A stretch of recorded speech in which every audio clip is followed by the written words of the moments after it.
Good. But is everyone okay for the weekend? And how are things with Chilwell, with Christian Pulisic, and Ziyech and Mendy? Yeah, Mendy and Chilwell are in the squad for tomorrow, so they're fit. So we'll see whether they start or not.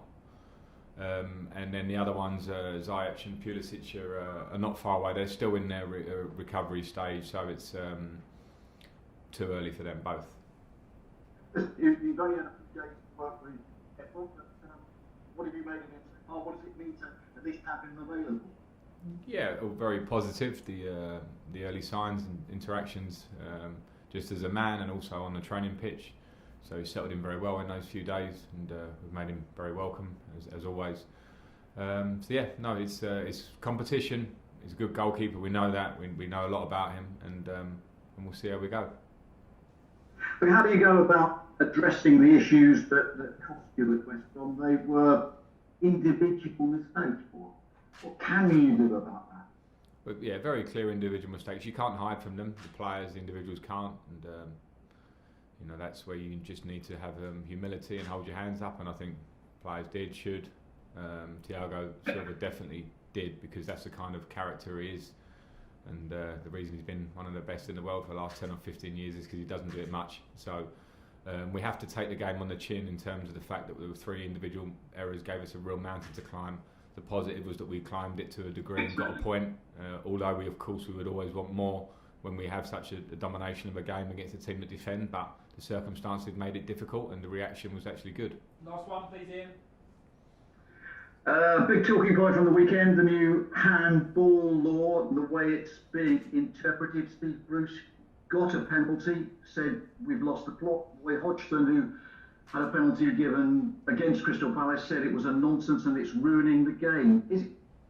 What's your view on it all, and is it something that collectively Premier League managers can do something about? I don't know the answer to that. I agree with both Steve Bruce and Roy Hodgson in their analysis of it. You know, they've been in the game longer than myself, but we're all in this game, and I think we all understand that when people jump in the box, your arms will naturally move into different positions. It's always been a difficult rule, maybe with a certain bit of a grey area, but in the idea of trying to find some clarity, we've actually gone the other way and made it something that just doesn't feel right at all. So I'd like to think something can be done to change it. John Southall, 5 line. Frank, how you doing? Hi John, good. How difficult is it to solve the issues at the back when you're playing twice a week, and then next week the players will disappear on international duty? I presume you're not getting a great deal of time on the training ground. No, and I keep saying it, and I'm not pleading or making excuses. It's just a fact that when you work, part of the reason I think we had a successful year last year was the work that we put in on the training ground from the early days of being in Dublin and then being in Japan and having weeks with the players. And we were very well drilled, and I think off the ball particularly, our work was great, and we made it very difficult for teams to play against us a lot. When you have new players in, you really want to work like that. We haven't had the chance. So not just at the back, the whole way we're playing, it needs work. Football doesn't work that you throw things together and everything is amazing, because otherwise we wouldn't have managers that have shown that work brings success. So we're in that process, and we just have to fight through that. Sometimes, and I mentioned last week, Barnsley being almost like an exercise for us. Now every game is an opportunity for us to improve. What do you make of the international break? I think some of them are playing 3 games in under a week. I mean, as a manager, what do you make of it?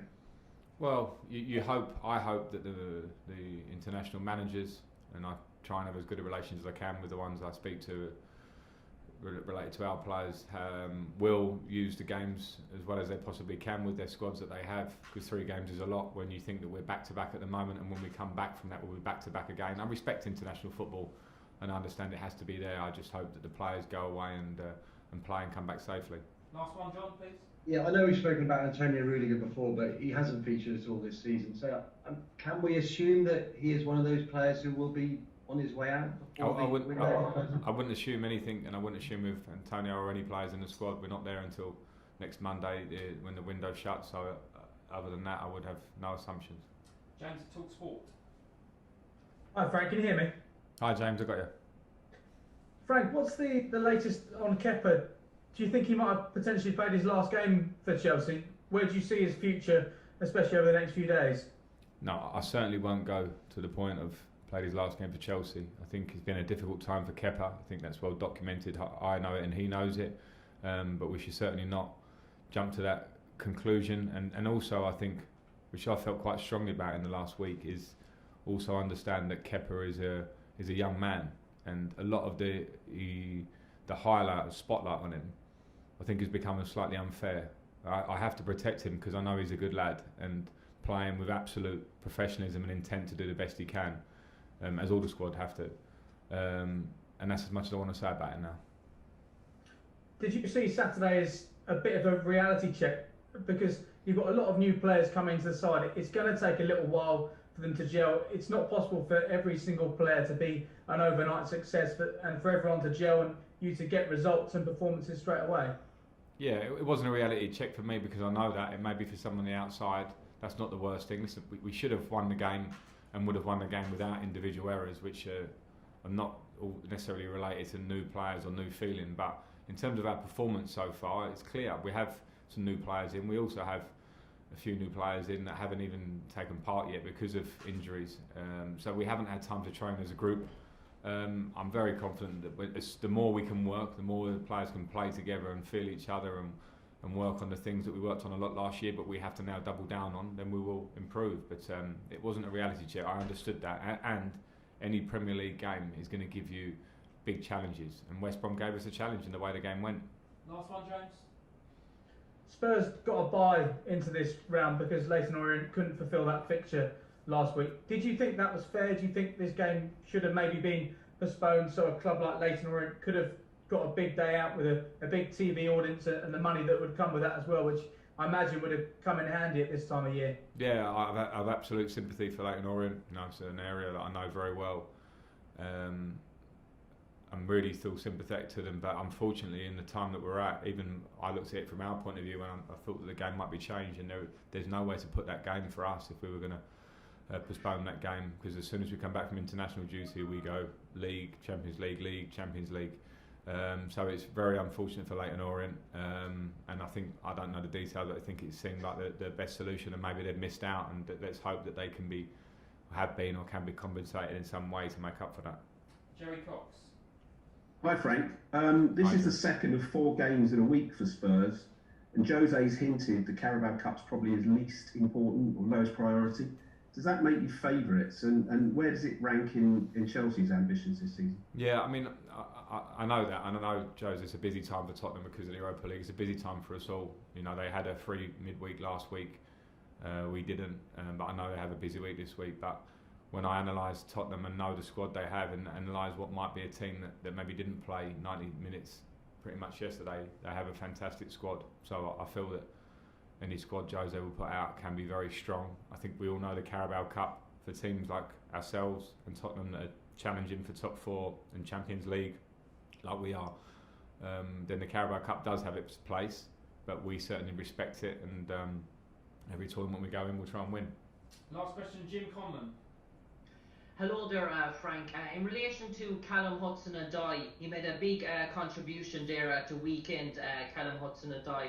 And do you think maybe going forward, Callum's going to have a big part to play in the season with the likes of Ziyech and Pulisic coming back from injury? And also, what's the future entail for Victor Moses? He had a successful enough loan spell at Inter Milan. He's going to be back in. Is he going to play a part for you this year, Victor Moses?